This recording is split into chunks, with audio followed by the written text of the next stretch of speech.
compelling opportunity across different sectors as you spoke of. But Larry Fink, let's talk about AI and the power, the potential of AI. And you're a big believer in the AI story, not just for BlackRock, but in general. You know, the stock market volatility notwithstanding, the fact that we're spending hundreds of billions of dollars in this AI infrastructure build out, and this is sort of front-loaded spending, and there's a question mark still on the revenues and the returns. How do you sum up what is happening in the world of AI today? What do you look for? What do you look at? I would first and state that I don't believe there's an AI bubble. You don't believe that? Not at all. I believe the greatest risk we have is if we don't invest and continue to invest, China will win. And I believe the need to rapidly expand the AI opportunities is necessary. That doesn't mean we're not going to have some bankruptcies. We'll have some failures. That's capitalism. You're going to have some big successes and big failures. But the opportunity that companies have in utilizing AI is going to be present in everything we do. I mean, even yesterday you had Anthropic announce a new model, which is going to be threatening for some businesses, but it's going to be an opportunity for other businesses. You mentioned Davos, and you mentioned the word cloud. There's no question AI is among the most topical conversations we're having now because it is disruptive. It's going to be disruptive for some industries, but it's going to also be very advancing.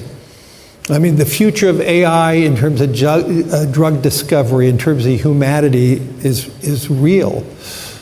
The use of AI for the development of new sources of power or cheaper sources of power, what can that mean in the long run for the global south? Could we have abundance in energy one day? Now that's still pretty far-fetched at this moment, but the opportunities of the acceleration of science is there. Rob Goldstein talked about, having the ability to use AI to learn everything about one subject in minutes now. And so AI is going to allow more discovery, more opportunities, and with that technology, like so many other technologies, it's going to be disruptive for some businesses and some economies. And the key for AI to be really successful in every society, we need to make sure that AI broadens economic success and it doesn't narrow economic success. We talked about that a lot in Davos the last 2 weeks, and that's going to be the real issue. Can AI be not only disruptive, but can it be expanding and broadening economic success throughout all economies? And that's going to be the big question about, how do we play that out? In the early part of AI, you're going to see countries that are huge winners and some countries that are going to be left behind. And so you have all this dynamism around how AI is going to be playing out. That is in the short run. In the long run, I think it's going to be more democratizing, but in the first few parts of AI, it's going to be more limiting. And so we look at AI as a huge opportunity. For us in navigating the $14 trillion that we manage on behalf of our clients, we have to use advanced technologies to process the business that we are already doing. And the same thing for all the other major companies. Through AI, you have better understanding of your clients, better understanding of your inventory controls. You have so many advantages by the application of AI and technology. And that is, in the long run, to be very powerful. In so many of the developed economies, we have excessive deficits. It's a conversation that was not talked about in Davos about the excessive deficits, which is a substantial problem for many of the developed economies, including the United States. Can AI increase productivity?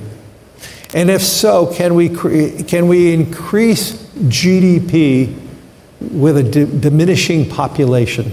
That's going to be the question that Korea is going to be asking, and Japan's going to be asking, and Italy. Can you have a growing economy? Can you have a broadening of economic success with fewer people, with the utilization of AI and robotics? I believe the answer is going to be profoundly yes. But it also means countries that have very rapid growing populations, that's going to be a bigger question. And I think India is at the nexus of it, large base population, but the one thing that I've noticed, India is more accepting of technologies than many of the developed countries. India is more accepting of related to change than most developed economies. And so because of the large scale population, AI is going to create jobs and disrupt jobs, but for those economies that are willing to accept change and rapidly deploy that change in a positive way, and I think about India, the way it rapidly transformed its economy with the digitization of the rupee. I mean, to me, that was a wonder to watch. And so to me, AI is going to be a powerful growth engine in the world, but we need to make sure it's a growth engine for more. You're absolutely right. And, to your point about India surprising on the